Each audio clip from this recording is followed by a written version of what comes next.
Moi, je dis qu'à partir d'un certain nombre de Elias, de Lola, de Thomas, vous voyez, d'Augustin, etc., de Philippine, nous sommes dans un cas global que j'appelle, moi, un francocide. Il faut supprimer les allocations sociales pour les familles de délinquants.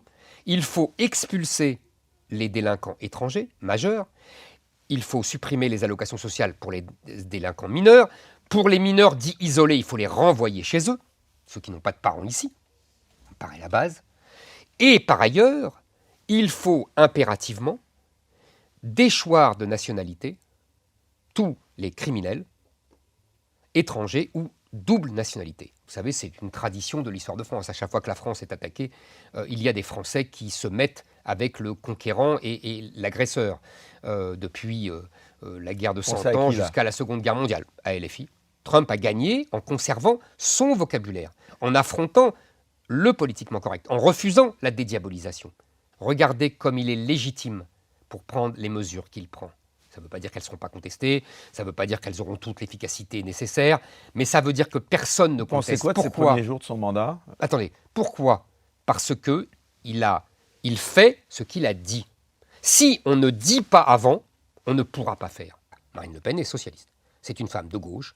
Je dirais que son logiciel est un logiciel chevènementiste.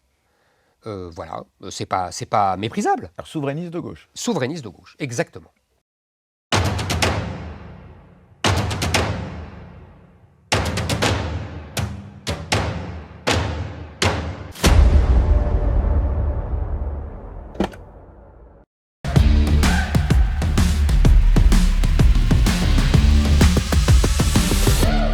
Take on the world.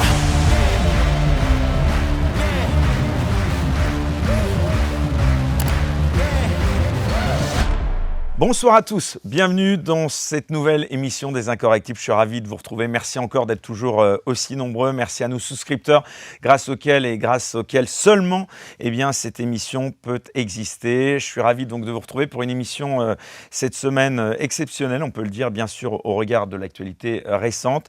J'ai le plaisir de recevoir Éric Zemmour. Bonsoir Éric Zemmour. Bonsoir. Merci d'avoir accepté cette invitation. Un petit peu au dernier moment. Et alors justement, petite parenthèse d'ailleurs, je vous remercie d'autant plus que de plus en plus dans le camp dit national, il y a un petit peu de frilosité à venir dans les médias alternatifs. Vous, dès le départ, vous avez toujours, un petit peu comme Donald Trump, je vous souhaite le même succès, accepté de venir et d'accorder bien du crédit aux médias alternatifs. Pourquoi? Oui, parce que d'abord, souvent, ce sont des médias qui sont plus proches intellectuellement, idéologiquement de mes idées. J'avais l'habitude d'aller dans les médias classiques, mais qui sont pour la plupart de gauche, pour la plupart, à part évidemment la mouvance du groupe Bolloré. Et donc je trouve bien d'aider des médias qui essayent de dynamiter ce monopole de la gauche. Alors je l'ai fait quand j'étais sur CNews, et désormais je trouve bien d'aider les médias alternatifs qui viennent encore plus entamer ce monopole. Je ne peux pas critiquer ce monopole et ne pas aider ceux qui l'entament. Ça vous surprend par exemple que Marine Le Pen n'ait pas accordé une seule interview majeure à un média dit alternatif comme le nôtre? Elle fait ce qu'elle veut, hein.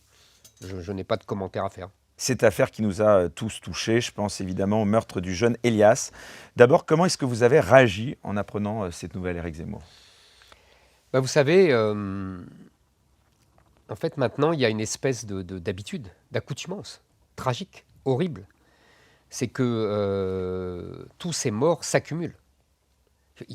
Je ne veux plus, pardonnez-moi, hein, ne croyez pas que c'est un manque de sensibilité, mais je ne veux plus me plaindre de la mort de ces pauvres gamins, comme si c'était la première fois et comme si j'étais surpris et comme si j'étais attristé. Bien sûr que je suis attristé. Ça vous choque encore ou ça devient tellement courant? Non, justement c'est le contraire. C'est-à-dire que non seulement ça me choque encore, mais ça me choque de plus en plus. C'est-à-dire que, je vais vous expliquer, il y a eu Lola, Thomas, Augustin, maintenant le petit Elias, etc. Combien d'autres? Pourquoi je vous dis ça?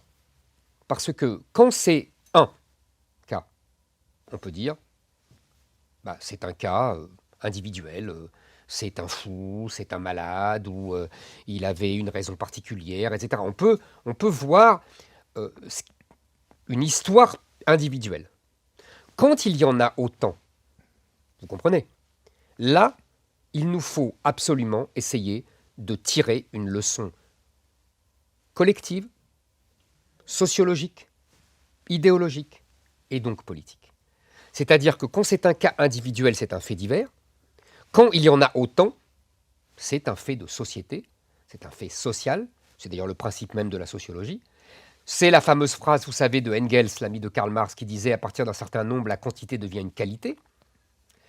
Quand vous avez, si vous voulez, regardez, je vais vous donner un exemple très simple. Après tout, le mal a toujours existé, la violence a toujours existé, dans toutes les civilisations, dans toutes les époques, dans tous les peuples. Évidemment, hein, il y a toujours eu des crimes partout dans l'histoire de l'humanité. Depuis l'aube de l'humanité, les gens ont essayé de comprendre ce qui se passait. Alors au début, on disait, c'est le mal, c'est le malin, vous savez, le diable. Après, on a dit, l'homme, c'est le péché originel. Vous voyez, il y a des explications religieuses, métaphysiques. Et puis, au XIXe siècle, on a dit, c'est la pauvreté. Donc, il faut réduire la misère et on réduira la violence, etc. Victor Hugo a dit ouvrez une école, vous fermerez une prison. On a ouvert des écoles. Depuis quelques années, les féministes, regardez, c'est très intéressant, les féministes vous disent à chaque fois qu'il y a, je crois, 100 à 150 meurtres de femmes par des hommes, leurs conjoints, leurs maris, leurs amants, etc. Et elles disent, puisqu'il n'y en a pas qu'un, c'est exactement le raisonnement que je viens de vous tenir, c'est donc qu'il faut une explication globale. Et cette explication globale, elles la donnent, elles disent c'est un féminicide. C'est-à-dire que cette violence des hommes sur les femmes n'est pas propre à chaque histoire personnelle, on disait crime passionnel jadis, mais au rapport entre les hommes et les femmes qu'il faut interroger et donc changer. Je conteste cette analyse, mais je ne leur interdis pas de la développer et je trouve ça intéressant d'en discuter. Moi, je dis qu'à partir d'un certain nombre de Elias, de Lola, de Thomas, vous voyez, d'Augustin, etc., de Philippine, nous sommes dans un cas global que j'appelle moi un francocide. C'est-à-dire que ces jeunes gens sont tués parce qu'ils sont français. Ils sont tous, ou en tout cas pour la plupart, tués par des gens qui viennent de l'immigration maghrébine ou africaine, en tout cas de culture pour la plupart musulmane. D'ailleurs, leur mode opératoire est très révélateur de la culture musulmane, puisque c'est ce fameux coup de couteau. Alors, il y a 120, Éric Morillo, 120 attaques au couteau par jour en France. Je peux vous dire que quand j'étais enfant, il n'y en avait pas une. Donc vous voyez bien qu'il y a un... Mais ça dit le changement de population. Ça dit qu'il y a une partie de la jeunesse maghrébine ou africaine, je dis bien une partie, qui agresse des jeunes comme eux, parce qu'ils sont français. C'est ça mon analyse. Je pense que nous avons là un affrontement entre deux jeunesses, comme, si vous voulez, une armée qui tue une armée ennemie, puisqu'ils se considèrent comme les ennemis. Je crois vraiment que c'est ma grille de lecture. Je pense que si on continue à voir que des cas personnels, à nous dire celui-ci est fou, celui-ci était malade, celui-ci a eu une bouffée de radicalisation, enfin vous voyez tout ce qu'on nous sort. On ne comprend rien à ce qui se passe et donc, si on ne comprend pas, on ne peut pas arrêter ce phénomène. Moi je dis, c'est un francocide, c'est une guerre de civilisation. Nous avons là des gens qui font une guerre de conquête sur le sol français et qui tuent l'armée ennemie. Ils peuvent d'ailleurs aussi violer des femmes, jeunes ou vieilles. Vous remarquerez que là aussi, c'est le mode opératoire, il y en a eu beaucoup, hein, c'est le mode opératoire des armées en conquête. On se souvient de l'armée russe en Allemagne en 1944-1945, et combien d'autres dans l'histoire. D'ailleurs, les Russes à l'époque, c'est intéressant à réfléchir ensemble, les Russes à l'époque disaient on se venge de ce qu'ont fait les Allemands en 1941-1942, ce qui n'était pas tout à fait faux. On peut dire qu'aujourd'hui, d'ailleurs, beaucoup de jeunes maghrébins disent on se venge de la colonisation. C'est dans le discours ambiant, vous voyez. C'est la revanche de la colonisation. Vous savez, je ne sais pas si vous connaissez Frantz Fanon, qui était le chantre de... Frantz Fanon, c'était un Martiniquais qui était l'ami du FLN, qui était un psychiatre d'ailleurs au départ, et qui a écrit pas mal, qui était un ami de Jean-Paul Sartre, etc. Et il avait une formule, donc vous voyez, c'est du camp de la décolonisation, de l'indépendance de l'Algérie. Et il avait une formule qui était assez lucide sur ses amis. Il disait, le colonisé est un persécuté qui se rêve en persécuteur. Je pense que nous y sommes. Cette situation est tragique. Nos responsables politiques, médiatiques et autres ont une responsabilité énorme. Ils ont fait venir des gens qui avaient une revanche à prendre sur nous et dont certains se considèrent comme en territoire ennemi et qui font le djihad, un djihad permanent. Moi, je pense que c'est un djihad permanent. Ces agressions sont un djihad permanent, les viols sont un djihad permanent, le trafic de drogue sont un djihad permanent, c'est-à-dire faire la guerre aux infidèles. Pour vous, ces meurtres, puisqu'il faut les appeler comme tels, Absolument. C'est le symbole du choc des civilisations Absolument, dont vous parliez ? exactement. C'est le symbole d'une guerre de civilisation sur notre sol. C'est-à-dire que nous avons deux peuples, deux civilisations qui, manifestement, ne peuvent pas vivre ensemble. Certains, comme moi et d'autres, l'avaient dit depuis très longtemps. Nos élites nous ont dit « mais non, on va y arriver. On va pouvoir faire coexister le fameux vivre ensemble deux civilisations sur le même sol. » Ce n'est pas possible. Alors, essayons de prolonger cette histoire. Ça ne veut pas dire que, évidemment, il ne faut pas faire ce que j'entends partout, maintenant, ça devient presque banal, c'est-à-dire réformer la justice pour les mineurs, c'est-à-dire enfermer les mineurs comme des adultes puisqu'ils tuent comme des adultes, c'est-à-dire... Comment vous expliquez que des jeunes soient prêts à aller jusqu'à cet extrême ? Alors, je finis. Simplement les mesures, faire des pertes planchers, etc. Vous voyez,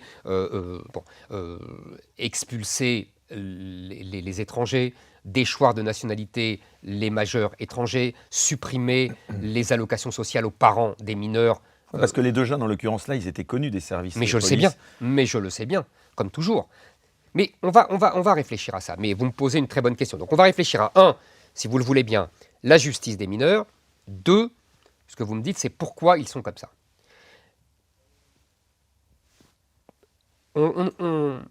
J'entends beaucoup, je lis beaucoup des analyses de psychologues, de psychiatres qui s'émeuvent, ou de magistrats, qui s'émeuvent du manque d'empathie de ces jeunes criminels à l'égard de leurs victimes. Vous avez dû lire ça comme moi, vous avez dû entendre ça. Et tout le monde de s'étonner de ce manque d'empathie. Mais moi, je vais vous dire, c'est normal. Puisque c'est une guerre. Ils n'ont pas d'empathie pour l'ennemi. Par ailleurs, je continue, et j'arrive sur la justice des mineurs. Qu'est-ce que la justice des mineurs ? On le sait, c'est une ordonnance de 1945, après la guerre, après les deux guerres mondiales, qui privilégie l'éducation sur la répression. Tout à fait louable. À l'époque, on dit, voilà, on a des jeunes, il ne faut pas les perdre, il faut les récupérer pour la société. C'est important que tous les jeunes Français, qu'il n'y ait pas de déchets, entre guillemets, vous voyez, pour la société. En vérité, pour juger sur le temps long cette volonté éducatrice, on peut dire que c'est l'aboutissement de ce que Norbert Elias, vous savez, appelait le processus de civilisation.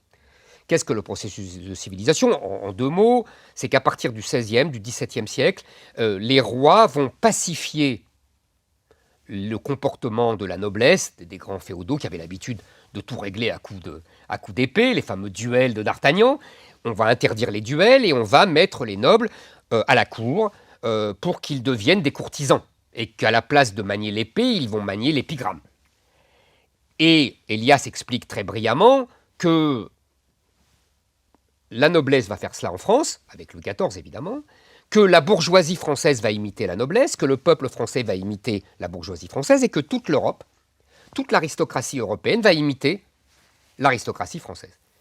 Et donc, ce processus de civilisation, c'est-à-dire où chacun apprend à contrôler ses passions, ses pulsions, ses émotions, va devenir un phénomène européen. Mais ce qu'on oublie, c'est que ce n'est qu'européen. Et que, par exemple, dans la civilisation arabo-musulmane, on va conserver un mode de régulation de la violence qui n'est pas ce processus d'autocontrôle, vous voyez, qui est un processus de répression féroce. Donc ces deux processus, quand les gens ne se côtoient pas, ça ne pose pas de problème. Chacun a son mode de régulation de la violence, vous comprenez bien. L'un par l'autocontrôle, l'autre par la répression féroce. Mais quand des représentants des deux civilisations sont mis côte à côte sur le même territoire, qu'est-ce qui se passe? Ceux qui ont l'habitude de la répression féroce sont sidérés d'abord par ce qu'ils appellent la faiblesse du système européen, puisque le système européen n'a pas besoin d'être féroce, puisqu'il repose sur l'autocontrôle de chacun, vous me comprenez?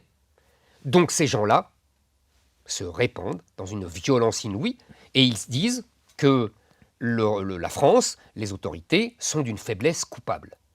Et j'en reviens à mon manque d'empathie. Pourquoi voulez-vous qu'ils aient de l'empathie pour des moutons qui se laissent égorger? Donc ces gens-là n'ont pas d'empathie pour leurs victimes.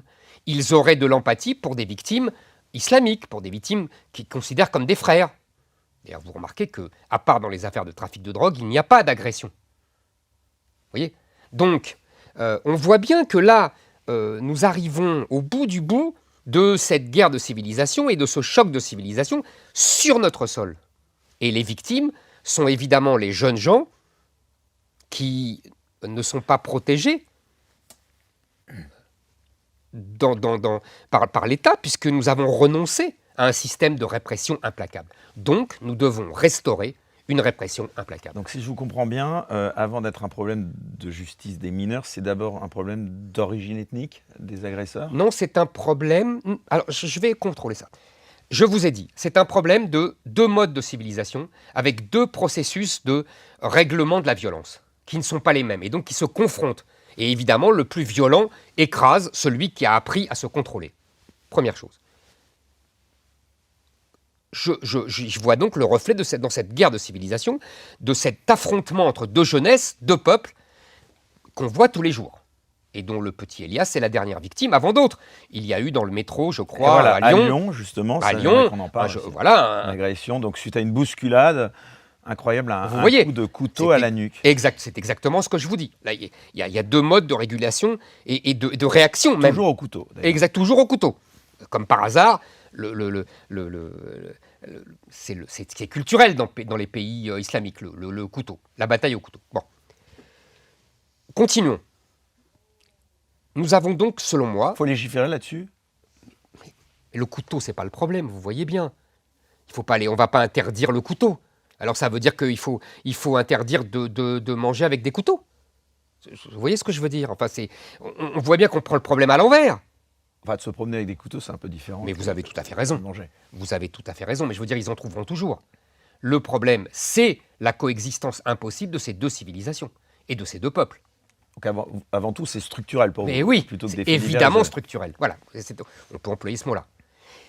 Précisons, dans ces deux peuples et dans cet affrontement de civilisation qui est nié par tout le monde, qui est nié par toute la classe politique, de Marine Le Pen à Jean-Luc Mélenchon, passant par la Macronie. Il faut bien voir ce refus absolu de ce diagnostic, qui pour moi interdit de régler la question. Les solutions. Voilà. Alors, les solutions. Que vous proposeriez? Alors, d'abord, je vous ai dit, tout ça ne m'empêche pas de réformer la justice des mineurs, de sanctionner beaucoup plus sévèrement, etc. Vous êtes pour aller plus loin, pénaliser. Mais voilà, les familles, exactement. Il faut délinquants. pénaliser, il faut supprimer les allocations sociales pour les familles de délinquants. Il faut expulser les délinquants étrangers, majeurs. Il faut supprimer les allocations sociales pour les délinquants mineurs. Pour les mineurs dits isolés, il faut les renvoyer chez eux, ceux qui n'ont pas de parents ici. Ça me paraît la base. Et par ailleurs, il faut impérativement déchoir de nationalité tous les criminels étrangers ou double nationalité. Si vous voulez, la double nationalité, c'est le lot commun de tous les enfants de l'immigration aujourd'hui. Car en Algérie, au Maroc, comme en Tunisie, les constitutions de ces pays prévoient qu'on ne perd jamais la nationalité de ces pays-là. Donc, ces jeunes gens sont de nationalité française, mais aussi de nationalité algérienne, marocaine et tunisienne ou africaine. C'est dans la constitution de leur pays, de leurs parents. Donc, nous devons déchoir de nationalité ces gens-là et les renvoyer chez eux. Voilà. Je pense qu'il faut, au-delà de... Encore faut-il que les gens que vous décrivez comme étant les pays qui devraient les accueillir... les acceptent. Les acceptent. Je connais cet argument. Vous avez vu récemment... Mais bien sûr, j'ai bien vu. Cet influenceur algérien qui a été renvoyé en Algérie et on nous l'a renvoyé. Bah, j'ai envie de dire, regardez ce qu'a fait Trump avec la Colombie. Ça n'a pas duré 2 heures, cette histoire. C'est Cette votre plaisanterie. modèle, Donald Trump, puisque vous étiez Comment d'ailleurs à son investiture. C'est votre modèle, enfin, en tout cas, Non, en ce qui concerne la politique migratoire. je si ne vous dirais pas que c'est un accédez au pouvoir, modèle. J'ai réfléchi de mon côté avec mes équipes à une politique migratoire qui me paraît convenir à ce conflit de civilisation, qui est dramatique. Et je constate que Donald Trump, lui aussi, de son côté, avec ses équipes, a des solutions assez des ressemblantes. moyens de pression Quand j'entends, puisque j'étais à Washington, dans son discours d'investiture, qu'il dit l'immigration est une invasion et une conquête, oui, vous avez raison, je retrouve mes mots, qui induisent beaucoup de choses, qui induisent, par exemple, ce qu'il a fait avec la Colombie. Là, il y a une petite variante, là. C'est plus l'immigration que l'islam, pour le coup. En fait, il ne fait pas de distinguo. Vous, on a l'impression, c'est vrai, à vous entendre, beaucoup de gens n'arrêtent pas de dire que vous avez une obsession par rapport à l'islam.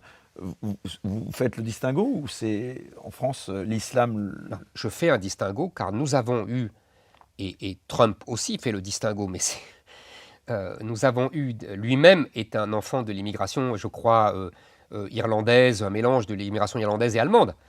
Donc évidemment que je fais une différence entre l'immigration européenne, voire asiatique, et l'immigration arabo-musulmane. Oui, ce n'est pas la même chose.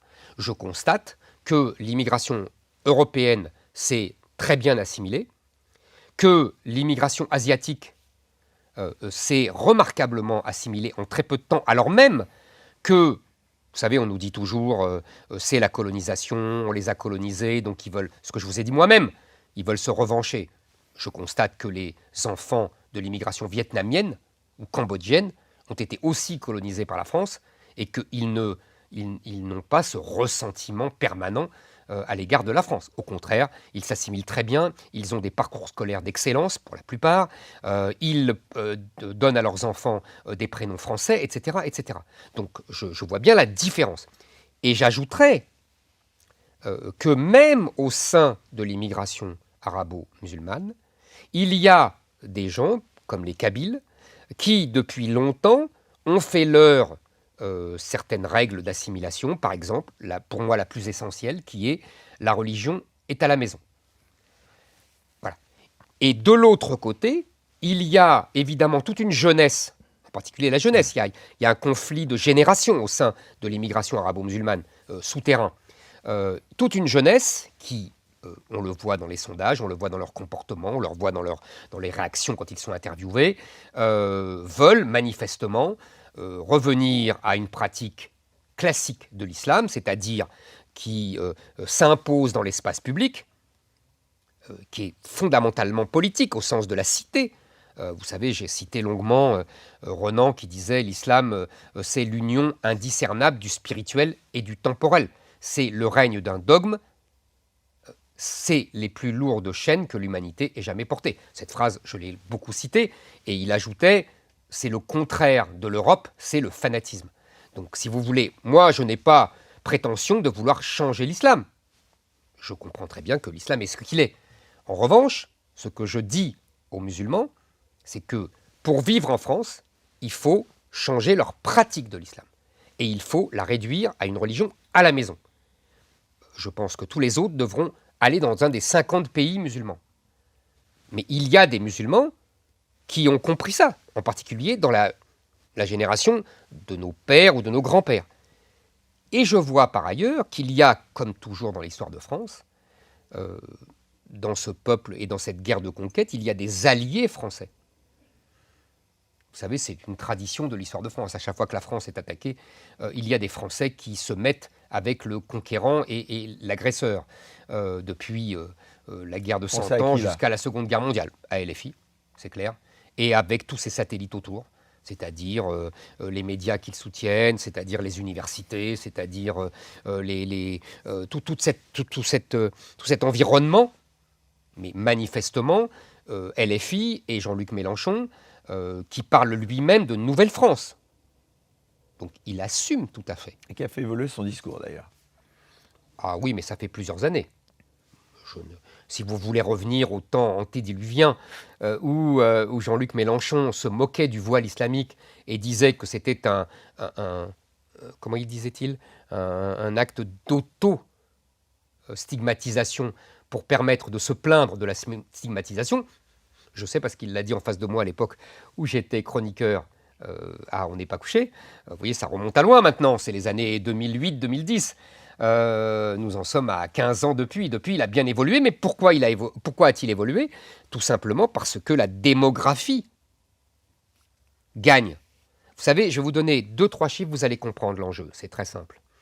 Nous avons aujourd'hui 7 millions d'immigrés, c'est-à-dire des gens qui sont nés à l'étranger et qui sont encore étrangers. Nous avons 8 millions, dont certains d'ailleurs sont devenus français. Nous avons 8 millions de gens dont un des parents est étranger. Ça fait 15 millions. Ça fait plus de 20% de la population française.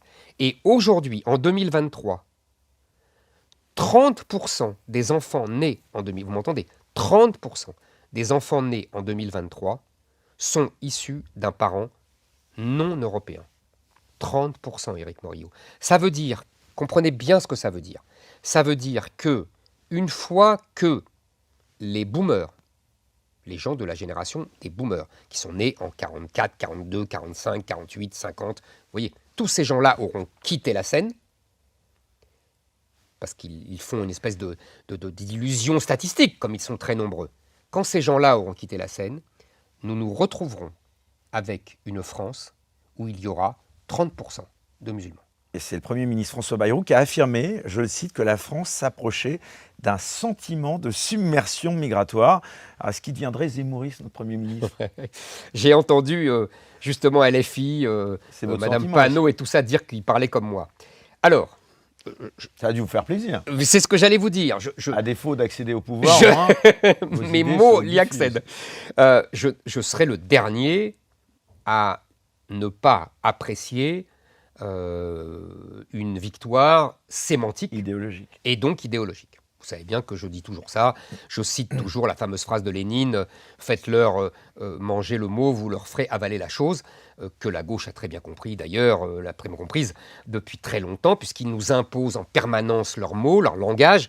Ils dictent le langage submersion, ça a l'air d'être un à mot la tabou. Société. Bien sûr que c'est un mot tabou, évidemment. Vous avez vu dans le dictionnaire submersion, ça veut dire une vague qui remplace complètement et qui domine tout et qui efface tout le reste. Vous préférez le terme de grand remplacement, vous? C'est ce que j'allais vous dire, c'est synonyme du grand remplacement en fait. Donc évidemment que vous avez raison, là c'est une grande victoire sémantique. C'est d'ailleurs, vous savez, un de mes grands sujets de désaccord avec Marine Le Pen et le Rassemblement National, puisque moi je me bats avec mes mots. Et eux, ils acceptent les mots de l'adversaire. Ils disent que grand remplacement est une théorie complotiste, ils disent que l'islam est compatible avec la République, ils disent que l'islam est différent de l'islamisme, vous voyez, etc., etc. Moi, je prends mes mots, je défends mes mots. Je pense que je mène la guerre des mots, parce que c'est une guerre fondamentalement politique. Il est proche, selon vous, ce grand remplacement que vous décrivez? Mais je vous ai donné les chiffres.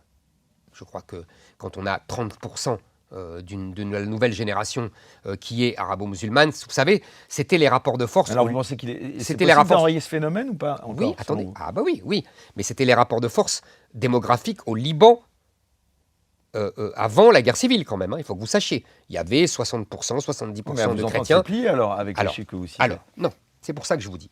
Je vous ai dit, première chose, vous avez vu, ça ne corrobore pas complètement avec les religions et les origines, puisque je vous ai dit, dans chaque camp, il y a des gens différents. Il y a des musulmans qui veulent vivre comme des Français, d'ailleurs, souvent, on leur fait le reproche dans leur communauté, comme des Français. Et ceux-là, je l'avais dit à Villepinte en tout début de la campagne présidentielle, ils sont évidemment nos frères, et ceux qui veulent s'assimiler sont évidemment nos frères. Et de l'autre côté, il y a des Français dits de souche qui sont les alliés de cette conquête islamique de notre pays. Donc vous voyez, c'est plus subtil et plus complexe que ça en a l'air. Mais Michel Houellebecq, dans Soumission, il dit que le combat est perdu. mais c'était un roman. Donc c'était facile de dire ça. Moi, je pense que, vous savez, le désespoir, c'est très facile. C'est beaucoup plus facile que la volonté de combattre ce qui nous désespère. Le désespoir, c'est facile. Quand j'écrivais Le Suicide français il y a maintenant 10 ans, on me reprochait d'être désespéré. Et puis maintenant, on me reproche de refuser le désespoir. Bon. Qu'est-ce qu'on doit faire? On doit d'abord arrêter tout. Arrêter tout. Arrêter l'immigration illégale. Je vois que tout le monde en parle, mais que personne ne fait rien. On va y revenir à Bayrou. Et arrêter l'immigration légale. Légale. C'est ça le plus important. Les 100 000 regroupements familiales, les 100 000 étudiants, les 150 000 droits d'asile. Je pense qu'il faut décider de faire un moratoire sur le droit d'asile. Il faut arrêter. Il faut arrêter le regroupement familial. Il faut prendre que quelques milliers d'étudiants haut de gamme. Vous voyez, ça, c'est les grands postes de l'immigration légale. Personne ne fait rien pour l'arrêter. Et l'immigration illégale, enfin, les renvoyer. Et pour que les pays l'acceptent, faire pression. On a beaucoup de moyens de pression. On peut interdire aux dignitaires algériens de venir se faire soigner en France. Je vous assure qu'ils vont la sentir passer. On peut très bien saisir, on peut très bien arrêter l'argent que tous les immigrés avec ici... les oligarques russes pour l'Ukraine. Avec les oligarques russes, on a saisi leurs biens. Vous avez raison, on peut le faire ça aussi avec les dignitaires algériens ou africains. Mais avant, on peut déjà arrêter l'argent qui représente des sommes astronomiques et des sommes essentielles pour toute l'économie de ces pays, des immigrés qui l'envoient là-bas à leur famille. On peut très bien bloquer. Vous voyez, on a beaucoup de moyens de pression. On peut bloquer aussi les visas diplomatiques. Ça, mais bien sûr que c'est faisable. Si on s'en donne les moyens. Bien sûr.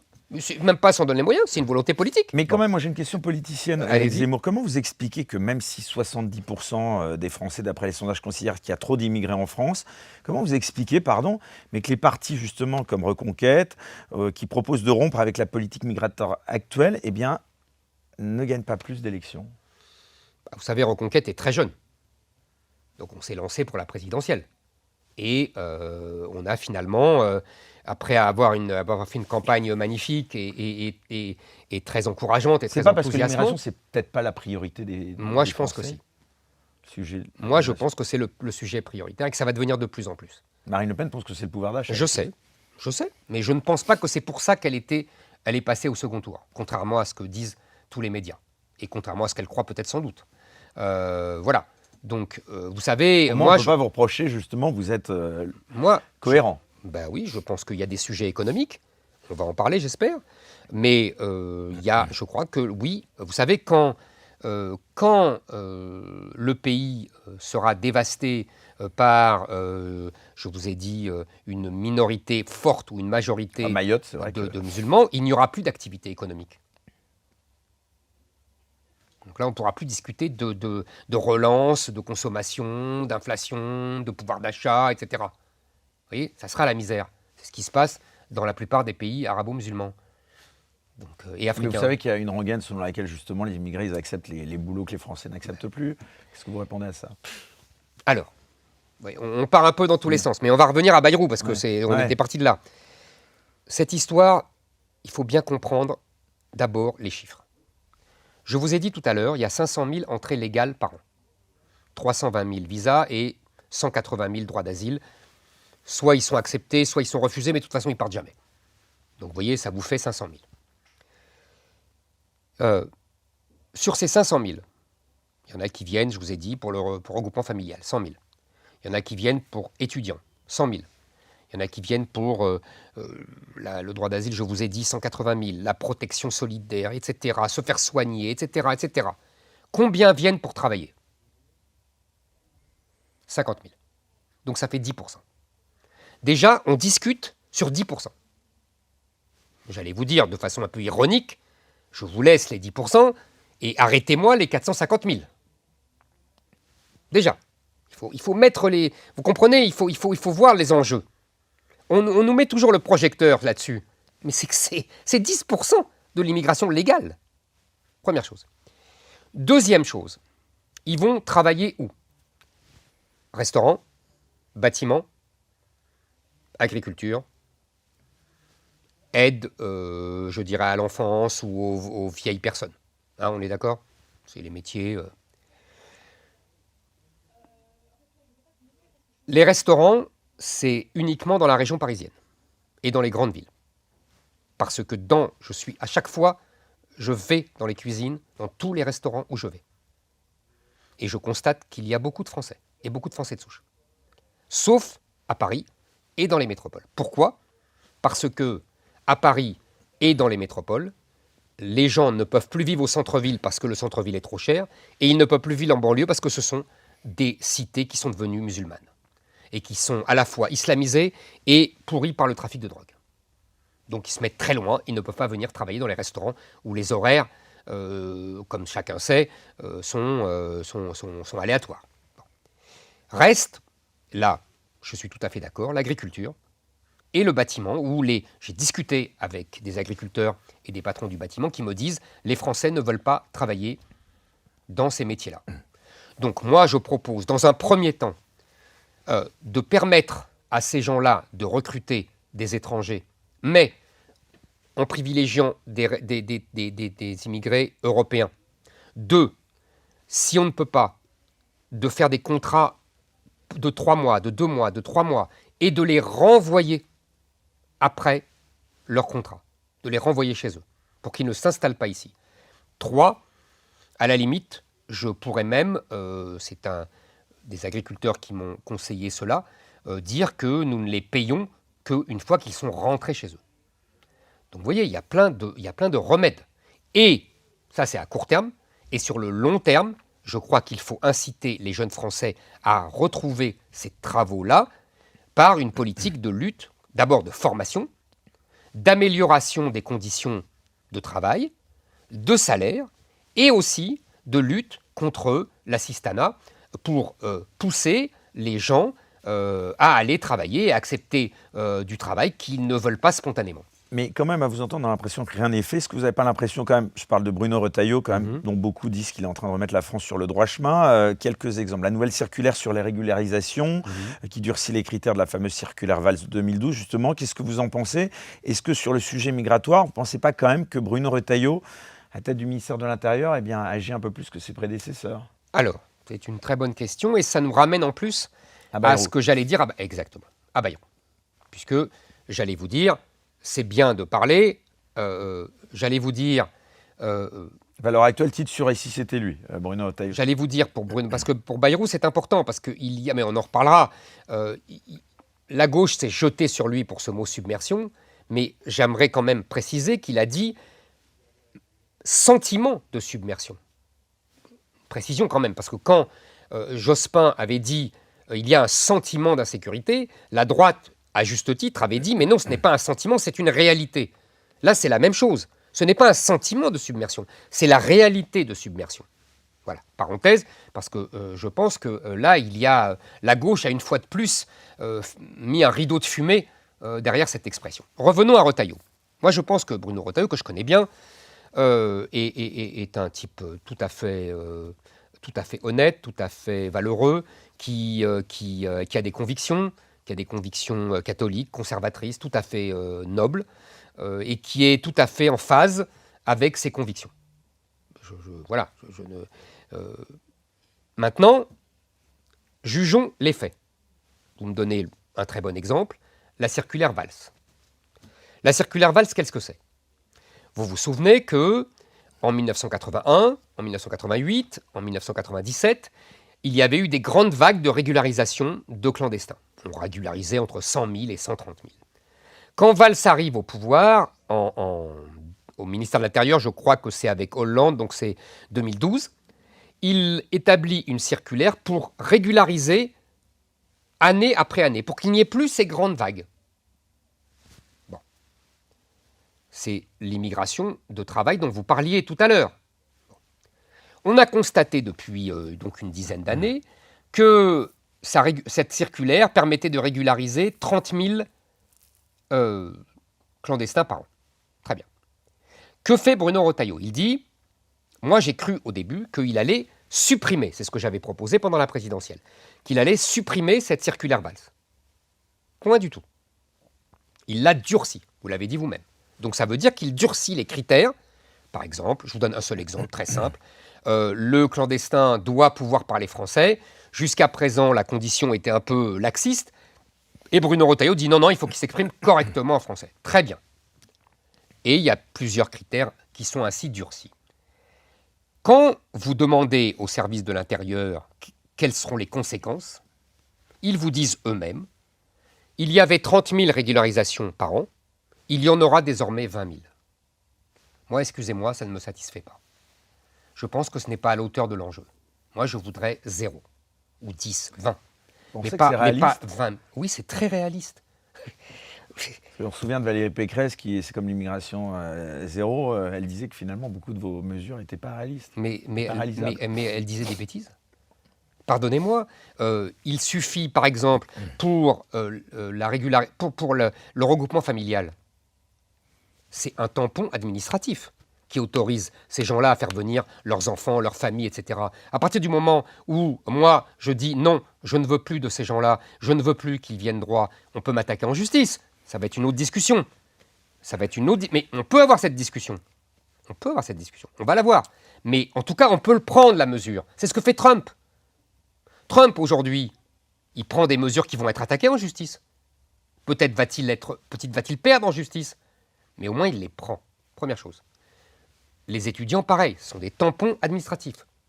Je ne veux plus de ces gens-là, à part quelques exceptions qui sont utiles. Qu'en disant ça, beaucoup de gens qui nous regardent vont se dire justement, c'est pas que des tampons administratifs, il y a des vies derrière. Là, je me fais un peu l'avocat. Bien sûr, je comprends. Mais vous avez tout à fait raison. Il y a des familles, il y a des Mais enfants, vous avez tout à fait raison. Qui... Il y a des gens, il y a des familles. Mais je considère que nous sommes en danger de mort et que le peuple français est en danger de mort. Pour certaines familles, les parents ne sont pas. Alors, c'est tout le débat, responsables de. Peut-être, c'est comme en ce qui concerne justement les la parents violence. ont éduqué leurs enfants quand même. Mais moi, je ne vous parle pas de ça, je comprends très bien. Je comprends très bien que des gens veuillent venir chez nous pour vivre mieux avec nos allocations sociales, en se faisant soigner gratuitement. Je comprends très bien, c'est à nous d'arrêter ça. Nous ne devons plus être un pays qu'on envahit. Moi, je considère que nous sommes envahis et que nous sommes colonisés. Envahis par des gens qui viennent en masse chez nous alors qu'on n'en veut plus, colonisés parce qu'ils nous imposent leurs mœurs et leur mode de vie. Bon. Je veux arrêter cela. Si les Français veulent continuer à être envahis et colonisés, libre à eux. Moi, je pense qu'ils ne le veulent plus.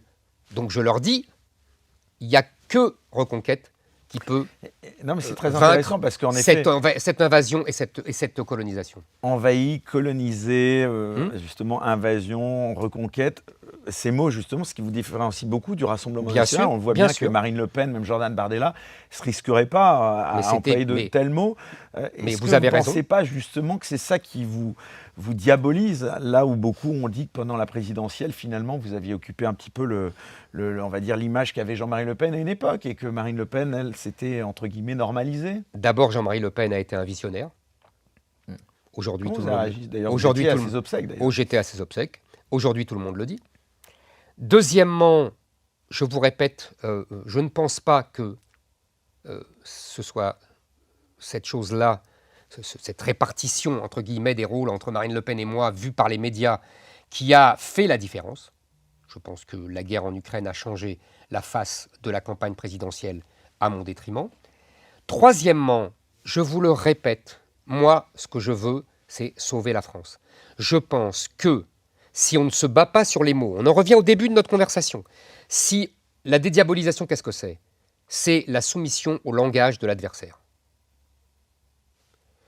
Je pense que pour préparer les esprits à une politique qui soit vraiment de changement, il faut les préparer d'abord par les mots. Si on se met à employer les mots de l'adversaire, on ne fera rien. Celui qui n'ose pas dire les mots qui fâchent ne fera pas les actions qui fâchent, en tout cas qui fâchent la gauche. Moi, je pense que c'est assez simple. On le voit encore aux États-Unis. L'exemple de Trump, j'allais y Exactement. revenir. Trump a gagné en conservant son vocabulaire, en affrontant le politiquement correct, en refusant la dédiabolisation. Et je pense que c'est indispensable. Regardez comme ça se passe bien, c'est-à-dire regardez comme il est légitime pour prendre les mesures qu'il prend. Ça ne veut pas dire qu'elles ne seront pas contestées, ça ne veut pas dire qu'elles auront toute l'efficacité nécessaire, mais ça veut dire que personne ne conteste. Vous pensez quoi de ces premiers jours de son mandat? Attendez, pourquoi? Parce que il fait ce qu'il a dit. Si on ne dit pas avant, on ne pourra pas faire. C'est mon désaccord avec Marine Le Pen. Je pense qu'une fois arrivée au pouvoir, elle ne fera rien. Parce qu'elle n'a pas dit avant. Donc moi, je dis avant. Quitte à être traité je sais que c'est le grand mot de Jordan Bardella et de Marine Le Pen, outrancier. Je ne suis pas outrancier. Je ne suis pas du tout outrancier. Pardon de faire de la psy à deux balles, si j'osais, pour reprendre un ancien psy de comptoir médiatique. Est-ce que vous ne pensez pas quand même, Éric Zemmour, que la politique, c'est aussi une question de forme et pas que de fond? On l'a vu, vous parliez de Jean-Marie Le Pen, son détail, il l'a payé pendant des années et des années. Ben, parfois, pardon, dans la communauté issue d'immigration maghrébine, j'ai encore eu l'occasion de le tester juste avant cette émission, beaucoup de gens vous voient comme compris de gens avec qui je travaille, vous voit comme le diable, vous voit comme quelqu'un qui n'a aucune empathie. Ça vous interpelle pas quand même? Pardon de vous poser cette question, mais finalement, moi, il se trouve que c'est vrai, je vous connais un petit peu en off. Il y a parfois un décalage qui peut s'opérer là-dessus. Comment vous expliquez? Vous êtes peut-être un peu responsable aussi de cette image. Bien sûr, on est responsable de son image. Non, mais vous avez raison. C'est une très bonne question que vous me posez. Je vais y répondre. Moi, je considère que... L'impression que, voilà, beaucoup de gens me disent que vous n'avez aucune empathie, quoi, pour ces gens issus de l'immigration, quoi, et dont vous venez vous-même, entre guillemets, puisque vous avez aussi... Bon, enfin, vous avez c'est plus complexe que ça. C'est plus complexe, bien sûr. Puisque ma famille n'était pas immigrée. Mais ça fait rien, je vois ce que vous voulez dire. En tout cas, ma famille vient de cet univers. Vous avez tout à fait raison. Et d'ailleurs, je m'entends très bien avec les gens issus de la Méditerranée. C'est pas le sujet. Vous savez, le problème aujourd'hui, c'est que les gens mélangent la morale personnelle avec la morale publique et d'État. Dans la conduite personnelle, il y a les rapports individuels qui priment.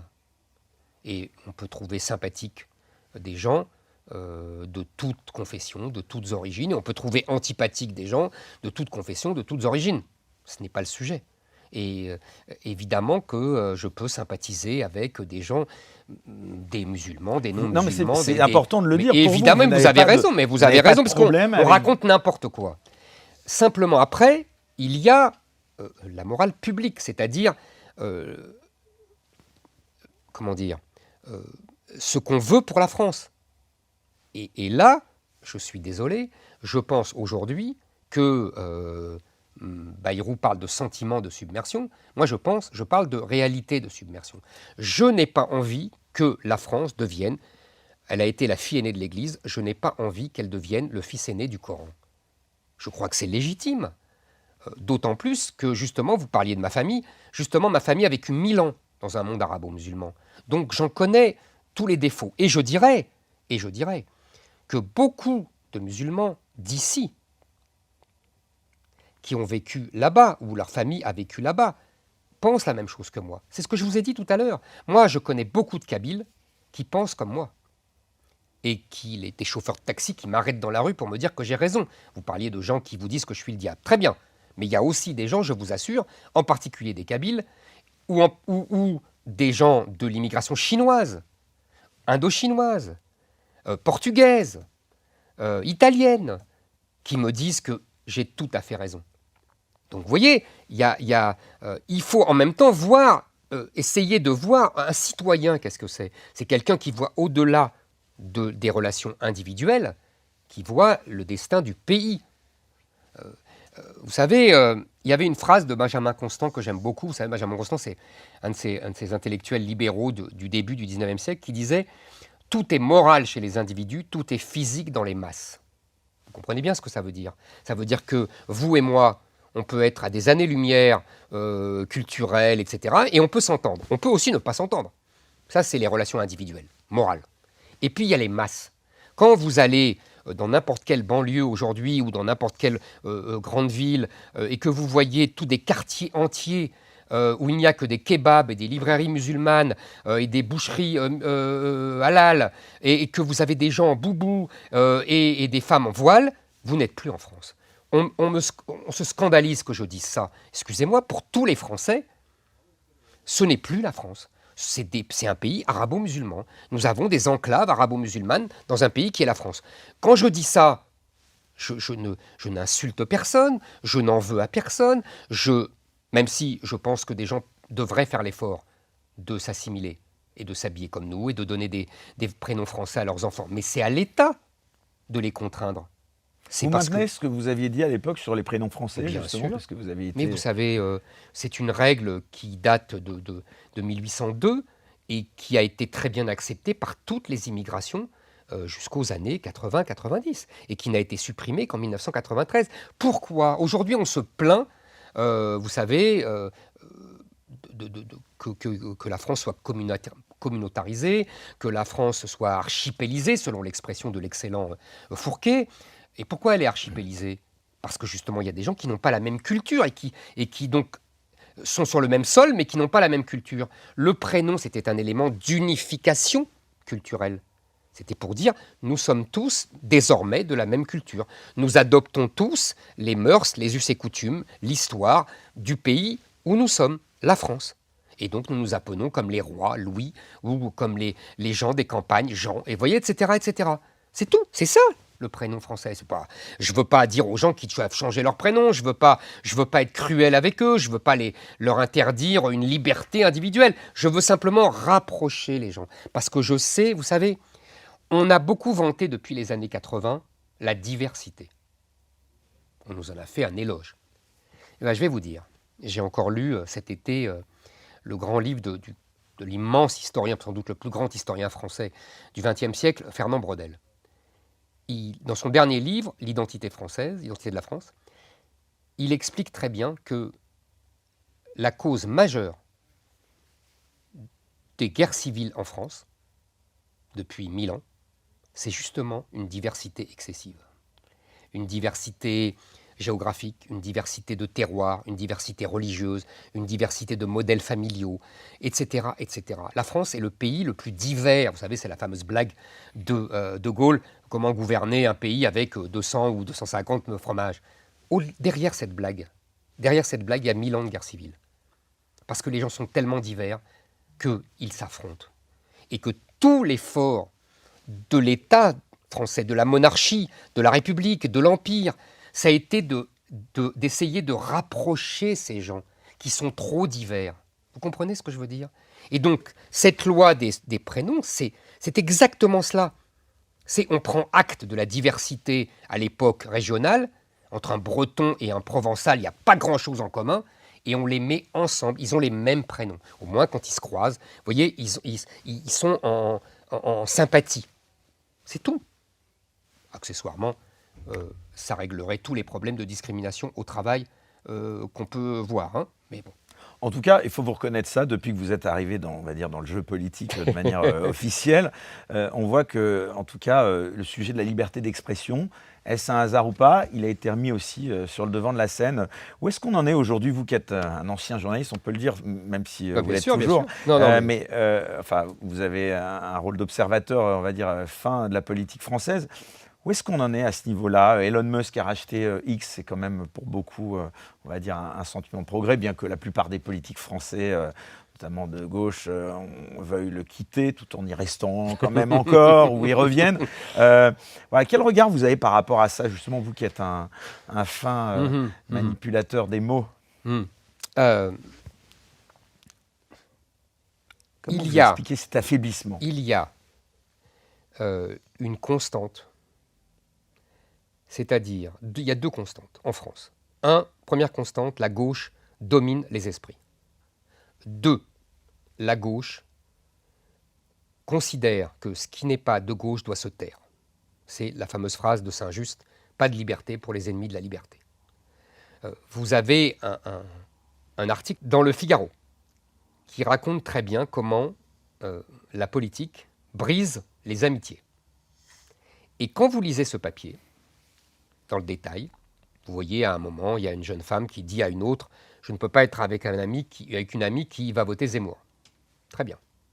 Vous remarquez dans l'article que tous les exemples donnés, c'est la personne de gauche qui refuse de continuer sa relation amicale avec celle qui est accusée d'être à droite ou l'extrême droite. Ce n'est jamais l'inverse. Pourquoi ? Parce que la gauche, c'est une conception morale, voire religieuse, de la politique. Ce sont des prêtres. Vous savez, Michelet disait, Robespierre, c'est un prêtre. Barrès disait, Jaurès, c'est un prêtre. Tous ces gens-là prêchent. Aujourd'hui, nous avons les mêmes. Ils continuent à prêcher. Et donc, ils veulent excommunier ceux qui ne pensent pas comme eux. Ça, c'est le fond de sauce depuis 2 siècles de l'histoire de France. Et là-dedans viennent les réseaux sociaux. Les réseaux sociaux ont été, selon moi, ce que l'imprimerie a été au XVe siècle. Je m'explique, en 2 mots. Avant l'imprimerie, l'Église avait le monopole de l'interprétation de la Bible, Ancien Testament, Nouveau Testament, puisque personne ne savait lire, ou très peu, et que surtout, on avait du mal à se procurer les textes. Donc, les prêtres interprétaient la Bible pour les ouailles. À partir du moment où il y a eu l'imprimerie, beaucoup de gens ont pu s'acheter des livres, vous comprenez bien. Et donc, à la fois lire et écrire. Ça a donné le protestantisme. Ça a donné la révolution du protestantisme de Luther contre l'Église catholique.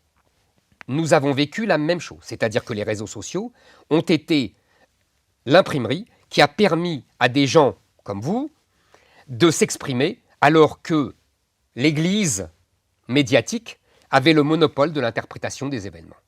Et ça a été une révolution. Et vous comprenez la liberté incroyable que ça a apporté. Et donc, immédiatement, les hauts dignitaires de l'Église, exactement comme l'Église à l'époque a fait la guerre aux protestants et a fait la contre-réforme, ils ont fait une contre-révolution. Et ils ont verrouillé les réseaux sociaux pour ne plus permettre cette expression magnifique de liberté. Ils l'ont appelé complotisme, ils l'ont appelé fake news, ils l'ont appelé discours de haine. Tout ça pour verrouiller. Pour stigmatiser. Pour stigmatiser et verrouiller, pour qu'ils ne s'expriment pas. Il y avait une vérité et on ne devait pas. Vous voyez bien que l'Europe continue dans cette veine. Et qu'il y a des forces, des luthères. Elon Musk, qu'est-ce que c'est Elon Musk ? C'est un nouveau Luther, c'est-à-dire qu'il dynamite ce monopole de l'Église médiatique et de l'Église de la bien-pensance. L'affrontement est là. Sauf que là, ils ont trouvé à qui parler, si j'ose dire. Parce qu'avec Twitter et avec Elon Musk, c'est un sacré client. Et donc, évidemment, ils veulent le diaboliser. Vous avez vu, d'ailleurs, ça n'a pas manqué. C'est pour ça que je vous dis, la diabolisation, c'est tous les gens qui s'opposent au système. Dès que vous vous opposez vraiment on l'accuse d'ingérence, justement. Oui, on l'accuse d'ingérence. Alors ça, c'est le grand mot. C'est extraordinaire. Les mêmes qui crachaient sur le drapeau, qui se moquaient des patriotes, désormais ont une sensibilité patriotique et sont très sensibles aux ingérences étrangères. Les mêmes qui se félicitaient du soutien d'Obama à Merkel, à Macron, désormais ont le nez fin et trouvent scandaleux que Elon Musk soutienne l'anglais Farage ou les Allemands de l'AfD. Plaisante. Les mêmes qui disaient que Soros était un grand homme puisqu'il finançait à tout va les associations pro-migrants, désormais trouvent scandaleux que ce Elon Musk, remarquez-le, il n'interdit même pas, si j'ose dire, ses adversaires de parler sur Twitter. Il veut simplement pouvoir s'exprimer lui. Quand même extraordinaire. Il laisse, si j'ai bien compris, je ne suis pas un spécialiste, il laisse son algorithme de Twitter à visage découvert. Tout le monde le connaît, tout le monde peut l'analyser. C'est un gag. Quand on voit ce que les autres ont fait en face, on le sait désormais, puisqu'on a l'aveu de Zuckerberg, qui a retourné sa veste. Mais, si vous voulez, vous avez bien compris ce qu'il a dit. Vous avez vu cet aveu incroyable qu'il a quand même fait en disant qu'il a utilisé son algorithme pour éliminer tous les gens de droite et les partis républicains en les traitant de complotistes et de discours de haine. Il l'a avoué. Donc maintenant, on sait le projet totalitaire et les instruments. Il y a des ponts entre vous et, puisque vous étiez donc à l'investiture de Donald Trump, on le redit une nouvelle fois, et vous avez envie de construire plus de ponts entre votre parti et peut-être le parti Donald Trump, les Républicains Vous aux savez, États-Unis. si vous voulez, je Parce que là pense... aussi, Marine Le Pen et Jordan Bardella Mhm. étaient relativement discrets dans leur Ah, soutien à... Là, vous maniez la litote. Je vous l'accorde. Vous savez bien que Marine Le Pen a interdit Comment vous à tous l'expliquez? ces gens Ouais. de ne pas de se féliciter même de la victoire de Donald Trump. Comment je l'explique? Vous savez, on l'a déjà expliqué. C'est-à-dire avec quelqu'un qui a fait une campagne de diabolisation, accepter la diabolisation et de l'affronter, et avec quelqu'un qui a mis toute sa stratégie sur la dédiabolisation, il y a une différence notable. Par ailleurs, il y a même des différences de fond qu'on n'analyse pas assez. La campagne de Donald Trump de 2024 n'est pas la même que celle de 2016. Ce n'est pas une simple campagne populiste comme en 2016 contre les élites qui avaient tout à fait sa légitimité, puisque dans la mondialisation, les élites avaient abandonné leur peuple. Ce n'est plus le cas aujourd'hui, ce n'est pas autant le cas aujourd'hui. La campagne de Donald Trump a été anti-immigration et anti-woke. Le Rassemblement national est très timide, c'est le moins qu'on puisse dire. Là, moi aussi, je manie la litote sur la lutte contre le wokisme et contre c'est un sujet les militants principal. LGBT, contre les transgenres, etc. et contre la théorie du genre, etc. Moi, c'est un sujet majeur. Car je pense que, et j'en ai parlé, justement, vous me parliez de mes contacts avec les Américains et les gens de Trump, j'en ai parlé avec eux. J'étais au Claremont Institute avec Sarah Knafo, qui était invitée en août à Los Angeles, avec des gens qui sont une espèce de think tank, comme on dit, de cercle de réflexion. J'en ai parlé encore là, quand j'y étais à Washington avec eux.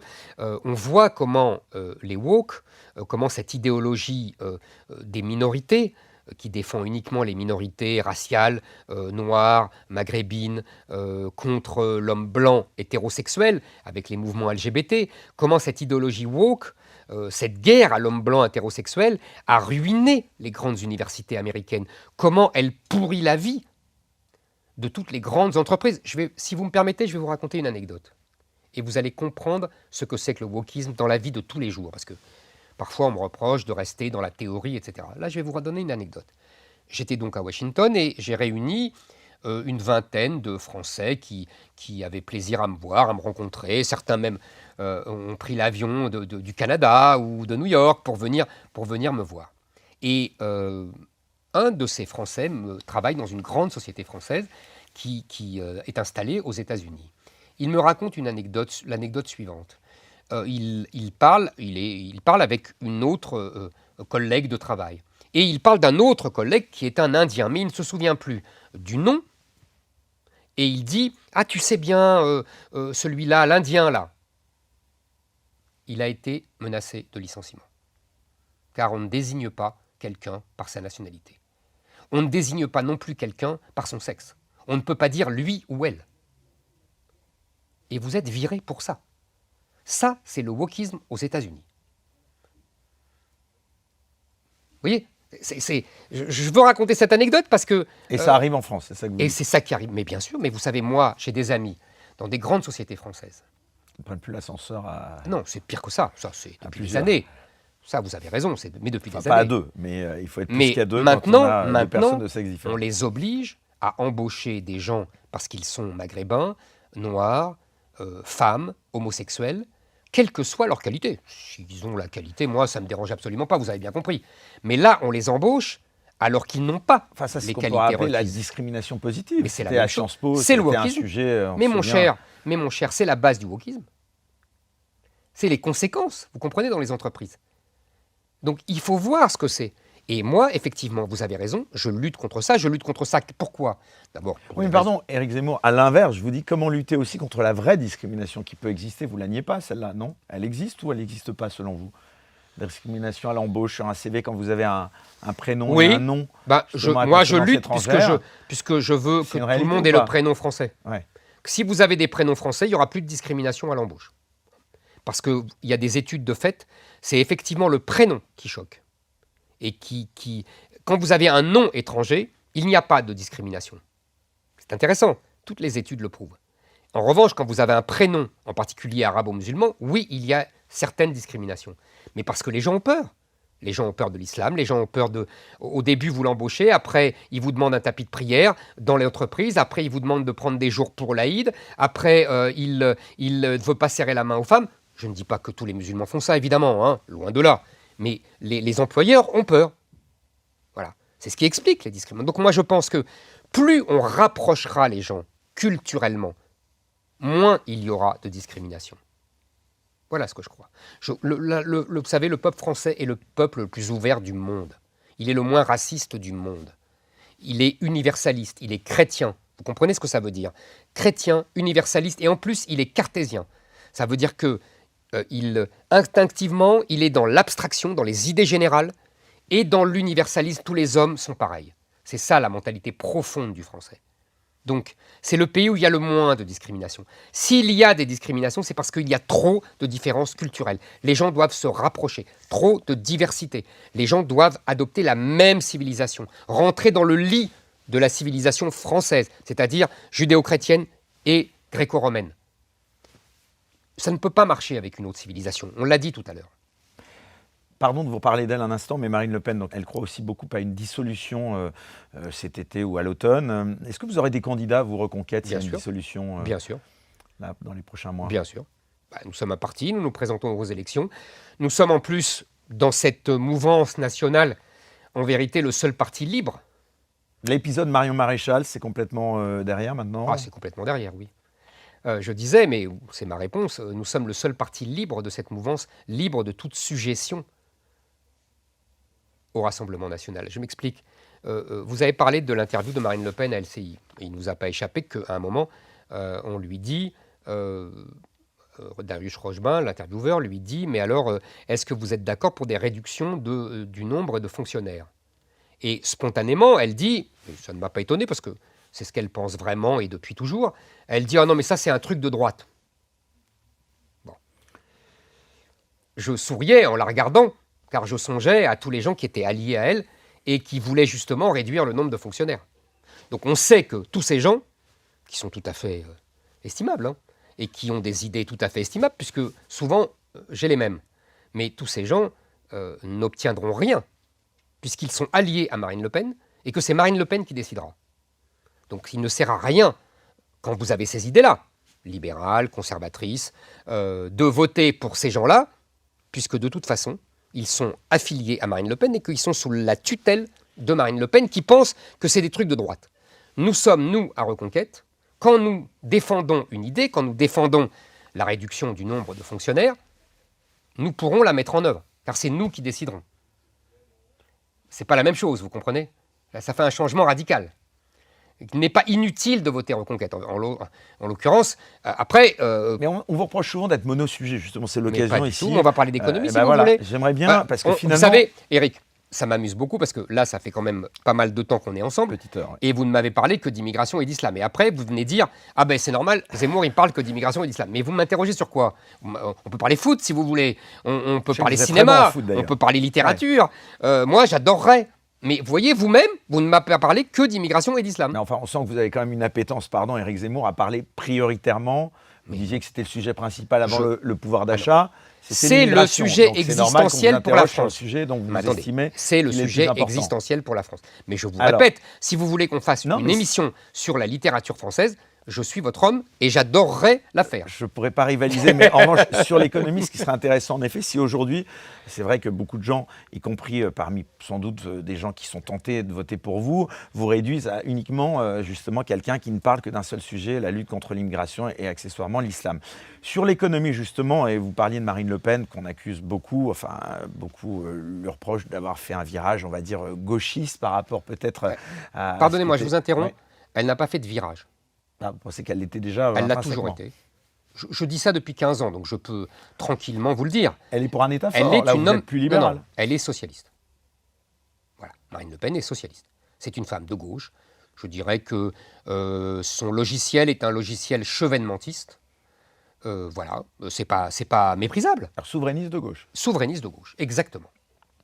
Mais vous lui Ce que demanderez... n'était pas Jean-Marie Le Pen, d'après vous. Ah non, Jean-Marie Le Pen, non, Jean-Marie Le Pen est un homme de droite. Ça n'a rien à voir. Jean-Marie Le Pen est un homme de droite.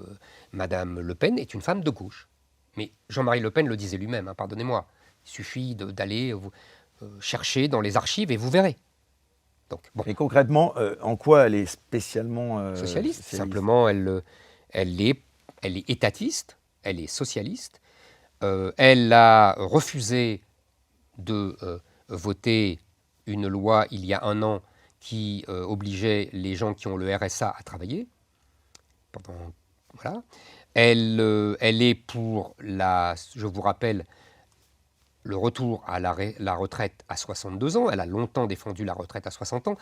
Je vous rappelle que ça coûterait aujourd'hui plus de 20 milliards d'euros. Hein.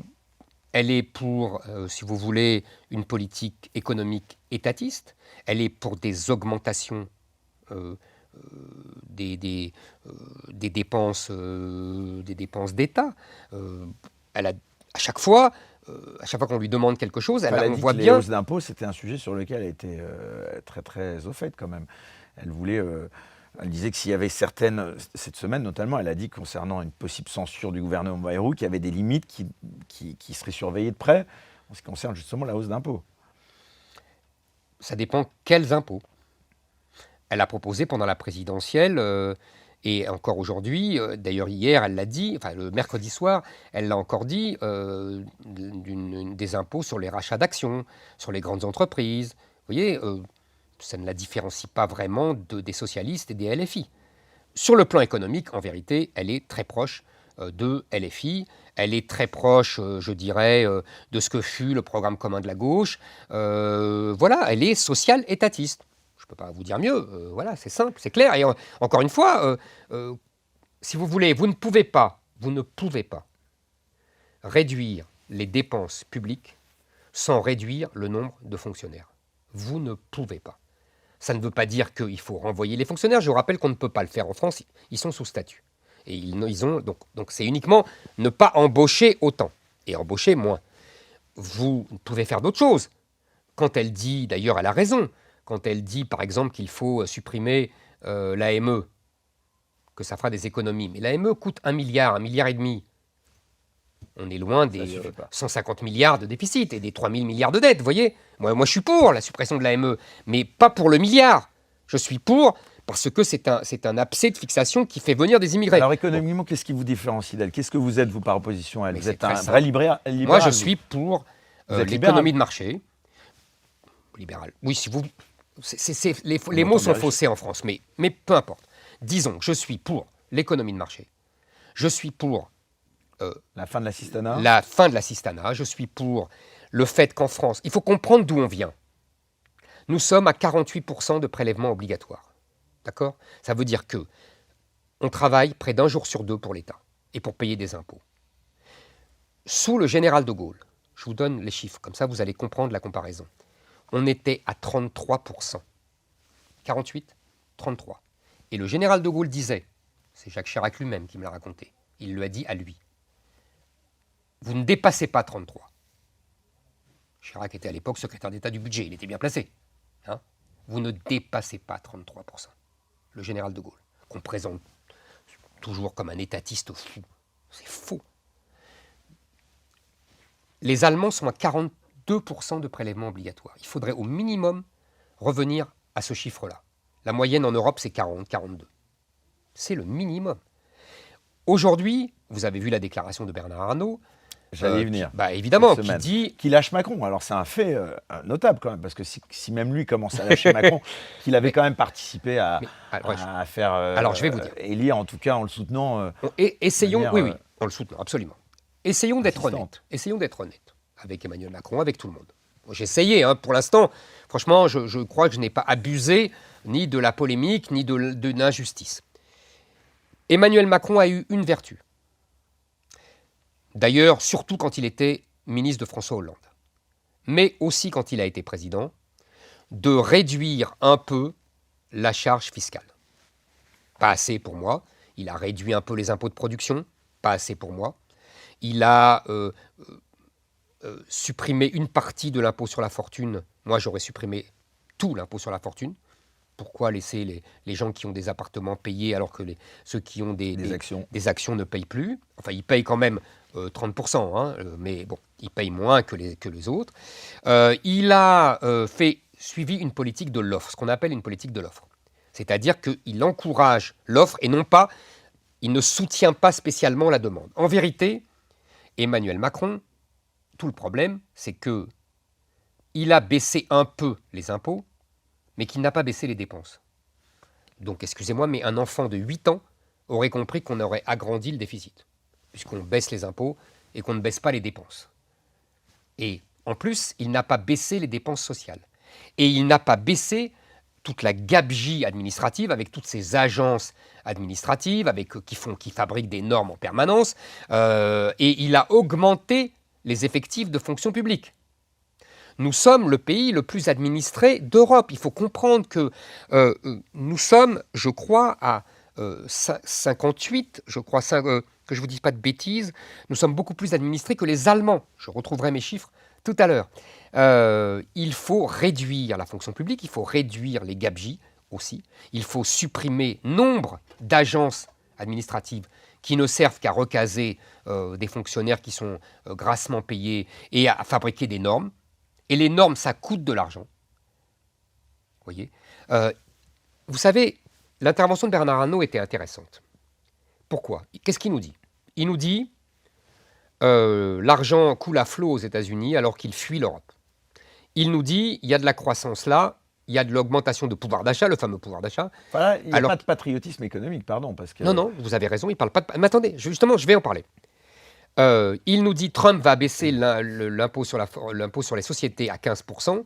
Nous sommes à 25%. Et en plus, le gouvernement Bayrou, à la suite d'ailleurs du gouvernement Barnier, parce que je rappelle quand même que les augmentations d'impôts, c'est depuis que les LR sont revenus au gouvernement. Quand même. Il faut quand même le noter. Ces gens qui font campagne pour la baisse des impôts depuis des années, et quand ils arrivent au pouvoir, ça fait 15 ans qu'ils n'étaient plus allés au pouvoir, la première chose qu'ils font, c'est augmenter les impôts. Vont faire une taxe spéciale sur les entreprises, alors que Trump baisse les impôts. Vous imaginez ce qu'ils vont faire. Vous avez raison, on pourrait exiger des patrons, grands et petits, de la vertu et du patriotisme économique. Moi, le premier, je l'ai beaucoup fait, je le ferai toujours. Maintenant, il faut bien comprendre que d'abord, tous les gens ne sont pas vertueux, malheureusement, et que la théorie économique repose justement sur leur égoïsme. Vous savez, la grande loi de Smith qui dit le boulanger fait du bon pain parce qu'il veut vendre son pain et non pas parce qu'il veut qu'il soit bon. Et donc, il faut jouer sur son égoïsme. Et par ailleurs... Et vous en pensez quoi de Bernard Arnault, justement? Écoutez, c'est un immense capitaine d'industrie. C'est une évidence. Je ne dis pas que je l'admire, je ne le connais pas, je ne l'ai jamais vu, il n'est pas dans mon camp, il ne m'a jamais soutenu, au contraire, voyez, mais il n'empêche que il est un grand capitaine d'industrie, c'est évident. Et que moi, j'aime les Français qui réussissent. J'aime les Français qui portent la France dans le monde. Mais je veux revenir... C'est le cas de Vincent Bolloré, par exemple? Bien sûr. Mais Vincent Bolloré est non seulement un grand capitaine d'industrie, mais en plus quelqu'un qui défend ses opinions qui sont proches des miennes. Alors c'est encore mieux. Enfin, qui fait côté Canal+ à Londres. Mais, mon cher, justement, on va y arriver à ce sujet-là. On va en discuter. Qu'est-ce que dit Bernard Arnault? Il dit, vous augmentez les impôts, donc les entreprises vont délocaliser. Alors, je vous l'ai dit, encore une fois, on peut les critiquer sur le plan de la vertu. Mais sur le plan économique, on les comprend. Notre problème aujourd'hui, c'est que les entreprises peuvent s'installer où elles veulent. Et que même, elles sont sollicitées de partout pour s'installer, sur tous les grands groupes. Et que deuxièmement, et c'est là que ça devient très important, Leur marché est mondial. Vous savez, aujourd'hui, nous avons en France de grands groupes, le fameux CAC 40. Ce n'est pas le cas, par exemple, des Italiens, qui ont beaucoup de petites entreprises, mais qui n'ont pas beaucoup de grands groupes. Nous en avons plus de grands groupes que les Allemands, par exemple. Mais ces grands groupes sont possédés à 50% par des étrangers. Mais ces grands groupes utilisent 60% de leur main-d'œuvre sont des étrangers. Mais ces grands groupes font, écoutez-moi bien, 80% de leur chiffre d'affaires à l'étranger. C'est-à-dire qu'ils ne dépendent de moins en moins de la France. C'est ça notre problème. Un jour, les actionnaires de ces entreprises qui seront majoritaires et qui ne seront pas français leur diront de déménager complètement. Et ça sera une ruine pour la France. Ouais, je crois que 45% des impôts de LVMH sont payés à la France. Vous voyez? Donc, il faut bien comprendre tout ça. C'est un enjeu majeur. D'ailleurs, il y a beaucoup d'entreprises depuis quelques années qui sont passées à l'étranger. Ça pose pas un Alstom, sujet, Lafarge, etc. C'est une catastrophe pour la France. Donc on est tributaire de ces gens-là, alors? Non, on n'est pas tributaire. On est tributaire des politiques qu'on choisit. On est tributaire du fait qu'on ait les plus grosses dépenses sociales du monde. On est tributaire qu'avec nos charges sociales énormes, nos salaires, on ne peut jamais augmenter nos salaires. Et que nous avons légitimement des salariés qui trouvent qu'ils ne gagnent pas assez et des patrons qui disent « mais si je t'augmente, ça va me coûter trop cher ». Les deux ont raison. Donc nous devons diminuer les charges sociales. Nous devons diminuer les impôts. Mais les recettes, vous les trouvez où? Parce mais que les justement, recettes, je me fais l'avocat de Bayrou, on diminue... Ils ne font pas de gaieté de cœur, ces augmentations, Attendez. je pense. Si, ils ne font pas de gaieté de cœur. Mais c'est un choix politique. Ils ne veulent pas baisser les dépenses. Il faut baisser massivement les dépenses. Il faut baisser massivement les dépenses budgétaires, les dépenses de l'État. Je vous l'ai dit, il y a... Le coût de l'immigration, vous l'avez évalué? Écoutez, pendant la présidentielle, j'avais dit que le simple fait de limiter les allocations sociales de solidarité aux Français rapportait 20 milliards d'euros. Mais il faut aller au-delà de l'immigration. La baisse des dépenses, c'est bien au-delà. Vous savez, vous me ramenez vous-même à l'immigration et après vous allez dire que je ne parle que de ça. C'était sur un plan économique. C'est ça, oui. Donc, quand vous avez par exemple les subventions aux associations, 11 milliards que pour l'État, 29 milliards avec la sécurité sociale et les subventions données par les collectivités locales, vous ne croyez pas qu'il faut élaguer là-dedans avec toutes ces associations politisées? Quand vous avez toutes les agences d'État, des dizaines de milliards, vous ne croyez pas qu'il faut supprimer ces agences?